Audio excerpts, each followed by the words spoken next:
Gran mayoría de los transistores, la gran mayoría de los transistores que vamos a emplear, son NPN, va a haber muy poquitos PNP, ¿no? Entonces, la base, lo vamos a poner aquí. De hecho, me voy a ayudar con unos caimancitos, ¿no? Para que se vea más bonito. Vamos a trabajar con los caimanes. Y la base va a ser positiva, ¿ok? A ver, déjenme poner bien el caimán, porque está medio necio y medio necio. Entonces, esta es la base, ¿ok? Y la base la voy a poner positiva. Ahí está, ¿no? Prueba de diodo, el transistor se prueba así, en prueba de diodo.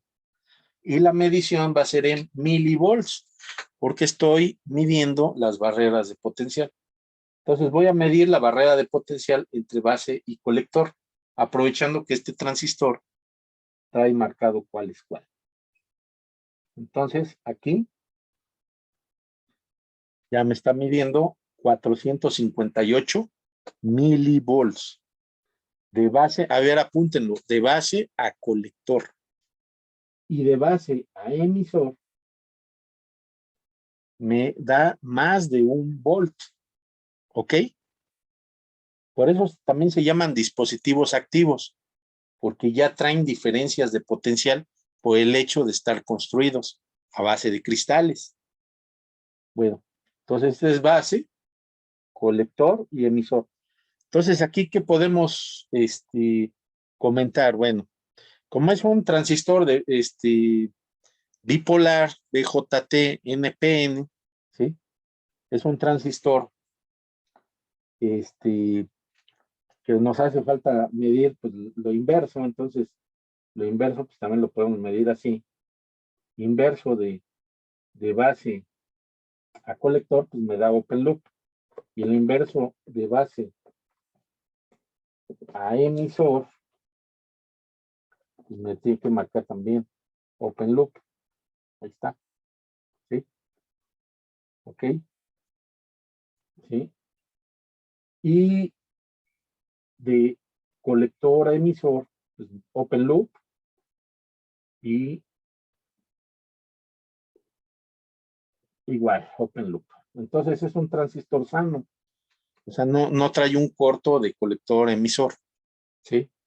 Y de colector emisor, un transistor completamente sano, a menos que cuente con un diodo damper, que después, bueno, conforme vayan avanzando en la electrónica se les explicará. Este transistor está bien, está sano, ¿sí? Entonces, si volvemos a hacer la prueba de base a colector, me da 400 milivolts. Y de base a emisor me da 1133 milivolts, o sea, 1.1 volt. Entonces, este transistor está bien. Para medirle el beta a este transistor, tendría yo que utilizar un medidor especial de betas, porque pues ya se me complicaría, ¿no? A menos que ponga yo aquí unas puntitas de algunos alambritos y con unos caimanes hacer la prueba. Pero para estar completamente seguros de cuál es la base, cuál es el colector y el emisor, en el caso de que no tuviera eso marcado, como aquí se ve la marca, ¿no? Base, colector, emisor, ¿sí? Ya nos ahorró este trabajo, este transistor, de no conocer cuál es la base, cuál es el colector y el emisor. Tendríamos que hacer ya sea la prueba con un probador de transistores. Tenemos 4 opciones. Probador de transistores, ¿sí? La otra es medidor de betas de transistores. La otra es el manual de sustitución o las data sheets, hojas de datos. Y en su caso, la cuarta sería probarlo ya en un circuito, ¿sí? En un circuito que armaríamos de prueba. O sea, hay varias opciones para verificar eso y estar seguros. Debido a que en el caso de los transistores baratos, como el BC547, ese tipo de transistores que nos venden, pues son prácticamente a granel, entonces muchos vienen resellados, traen betas de más de 300, entonces hay que estudiar un poquito más esos transistores antes de utilizarlos como repuestos en otros circuitos con transistores originales fabricados en los 80s o en los 70s por RCA o por SK o por NT, ¿ok? Entonces, o así como conclusión, antes de sustituir un transistor, hay que tomar en cuenta la matrícula, pero para mí lo más importante va a ser el beta, ¿sí? ¿Qué beta es posible que este transistor dé?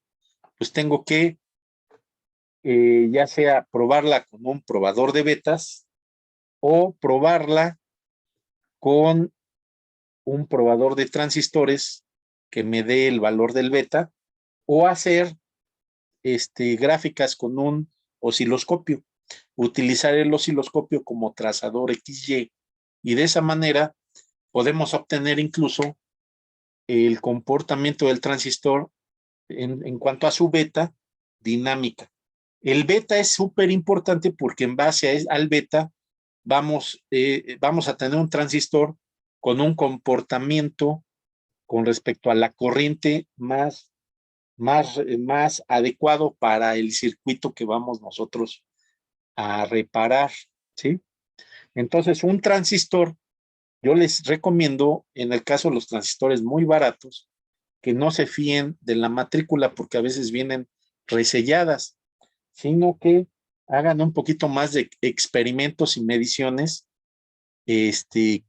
incluso con el osciloscopio podríamos hacer la gráfica y obtener el beta para distintas corrientes de base, distintas betas, y podríamos ver el comportamiento del transistor con respecto a la corriente de colector y al voltaje de colector emisor, que ya son parámetros ya un poquito, pues ya de armar un circuito y probar el transistor antes de colocarlo como sustituto de otro transistor, ya sea con la misma matrícula o semejante en dimensiones.